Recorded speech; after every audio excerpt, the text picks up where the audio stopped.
Alright, so the question for today's fishing trip is, how many fish can I catch on a half a lure?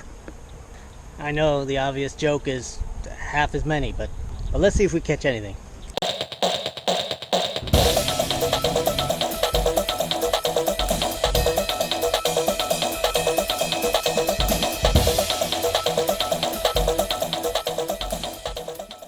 Alright, so we're going to cut this guy off and put the remains of this beautiful lure. Oh, and by the way, not too bad. This is my COVID cut. She did a good job. This is the closest thing to cut bait you'll ever see me fish. The head of a fish sort of twitching around. We'll see. I don't want to brag or nothing, but look how evenly it retrieves half of the body. I mean, that's kind of testament to how symmetric the carving was and how well weighted it is. Not that I'm beating my old drum or nothing, but I'm kind of surprised actually. Anyway, I don't really think I'll be catching much tonight, but I can give you an update on what we're going to do next. So I've had a couple people ask me to do a saltwater lure, and I've actually been meaning to do a mullet, a kind of realistic looking mullet, for a long time. So I'm gonna do that, but that one is gonna have to wait a little bit because my next lure is gonna be one that I make out of a coconut. Now, I'm not much for doing kind of silly builds, but just something about making a bait out of a coconut and then going out on the ocean and catching a fish that actually is really attractive to me. So stay tuned for that. That's going to be next week, I hope. Now, the mullet I'm going to make, I plan to make that a 3-part or a 3-piece swim bait, and I want to make it, I had originally planned to make like a 7-inch one, but I've already got a lot of big lures that I generally don't use, so I'm going to stick to probably somewhere around 4.5 to 5 inches. I've had a bunch of questions. The latest one, the snelling tool, I had some questions about what else you can use that technique for. I mean, because I obviously use it to make spinner baits, but folks are wanting to know, well, what else can you use it for? Well, I mean, you can just snell your hooks that way. If you're going to do some fishing for really toothy creatures, you can set up your hook with a nice 3-foot piece of solid wire leader and wind it on there. If you do that, I recommend you go with more than 1.5 inches that I recommended, and maybe experiment a little bit, but I take it up to about 2.25 inches and get a bunch more windings. Now, I've had a bunch of questions as well on why I use the polyacrylic before I clear coat.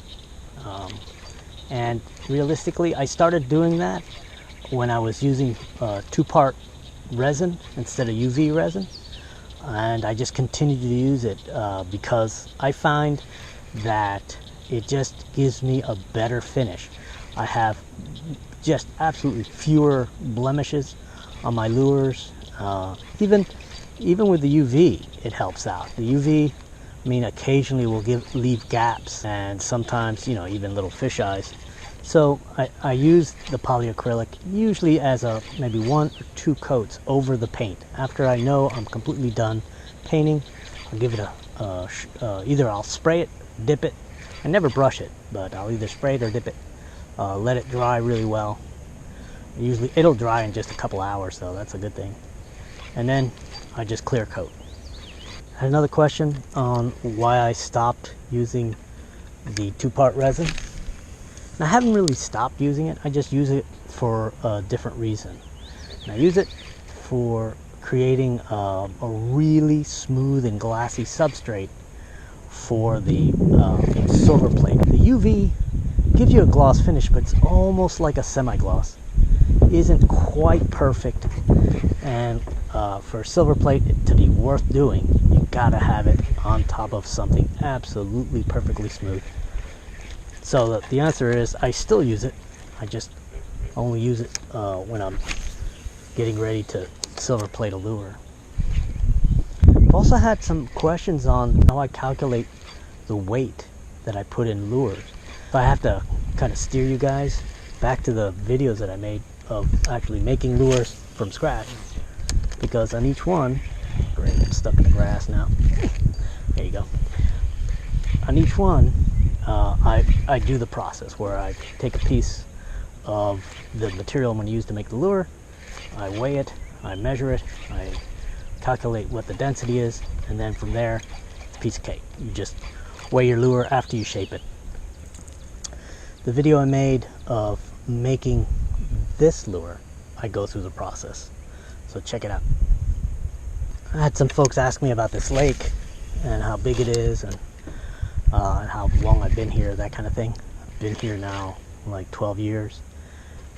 The lake is it's actually a really stable lake for the area. There's a lot of lakes around here that just sort of semi dry up, and this lake is clay bottom, so it kind of holds the water really well.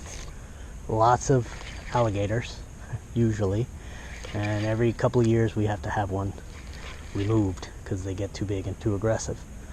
But the lake is about 80 acres plus some wetland and marsh area, so it's not big, but it's a really big pond or a small lake. And the biggest bass I know of coming out of here was right at, I believe it was right at 12 pounds, maybe a little over. And we had a 10-pounder come out of here last weekend, and a couple 8-pounders come out of here in the last few weeks. Biggest fish I've caught here, really close to 10, it was like 9.8 pounds. Lately, it's all just talk, because I haven't caught smack out here, man. I caught a catfish with this guy. Let me show you the footage.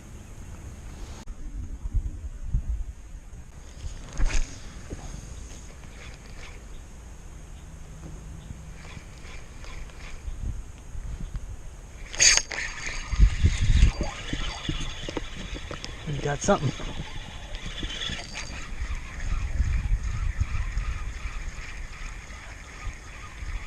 See what it is.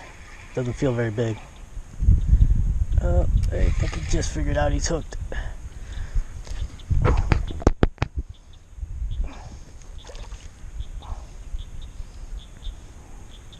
Ah, catfish. Look at that. That's a speckled catfish. You don't see too many of those anywhere. This lake is full of them. I had never seen a catfish like that till I moved to this lake. If you guys have them in your lake or lakes around you, or you catch them, let me know. Or if you know that they're not called speckled catfish, let me know that too. Call it a night. Got a cast around my dock. And in the meantime, I just want to say thanks to everybody who's been asking questions and putting comments down. We've been getting a lot of really cool comments. You may have noticed that we've got folks from all over the world watching. It's really exciting and fun. It's kind of what I always wanted. I want a big community of lure nerds sharing ideas and asking questions that kind of lead to new ideas. So I hope you guys are enjoying it all. And sorry we're not catching fish. You can't do a whole lot with a half a lure. All right, let's put this guy away. We'll call it quits for the night. Next time we'll be fishing with a whole lure.